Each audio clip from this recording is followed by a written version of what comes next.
All right. We are back here at Song of the Day, coming to you from the Rock Cave. I'm your host, Mark Pierce, as usual. Today is Tasty Tunage Tuesday, and it is April 20th, 420. Last year we did a Bob Marley song. I don't know why, but we did. We could have done a lot today with 420. I did think about doing like a top 10 or something like that, but decided not to do that today. So for those of you who are disappointed, apologies. But this is an important record, and you can kind of use this for 420 if you want. And I'm a day late on this post anyway. So big album turned 50 yesterday, April 19th, 1971. The Doors released their last studio album, L.A.A.A.R.P. Woman.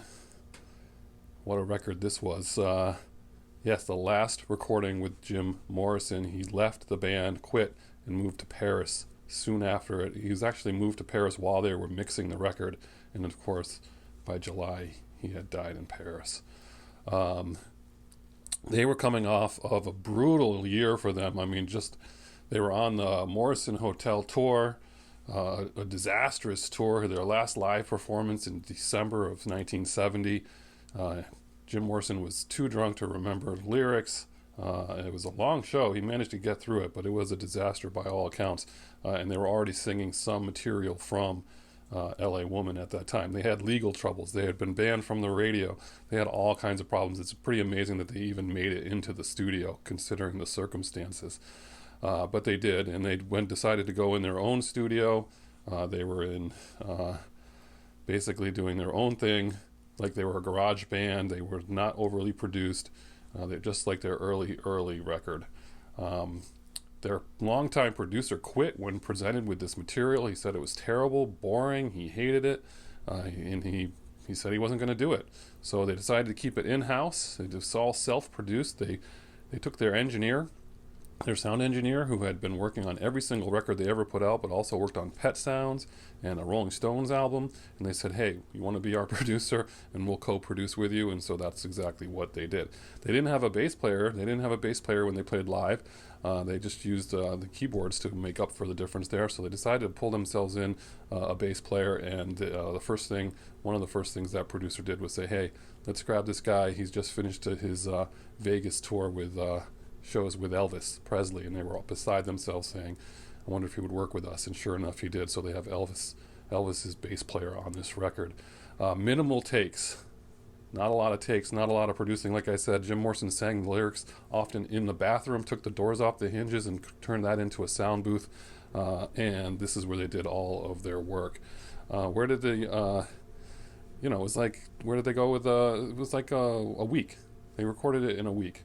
It did go to number 9, well received. The critics loved it. It was, it's a good record. It's a decent record. What are the songs on this record? Well, you got The Changeling. I think that's the one that they wanted to release as a single first, and they were like, no, let's put out Love Her Madly instead. Love Her Madly, great song. Love that song. Been Down So Long, Car Hits By My Window, L.A. Woman, the title track. Can't go wrong with that one. America, Hyacinth House, Crawling King Snake, The Wasp.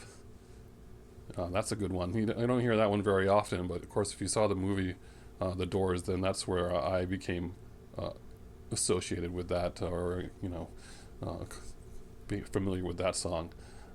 Texas Radio and the Big Beat.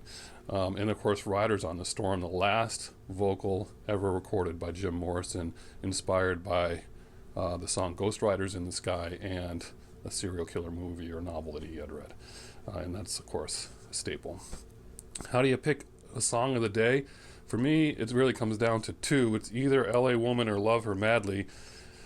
If you were to go with Love Her Madly, that one, I mean, that's just a great song. It truly is a great song. And L.A. Woman, Billy Idol, he did his turn on that one, so that one got a little bit stuck in my head.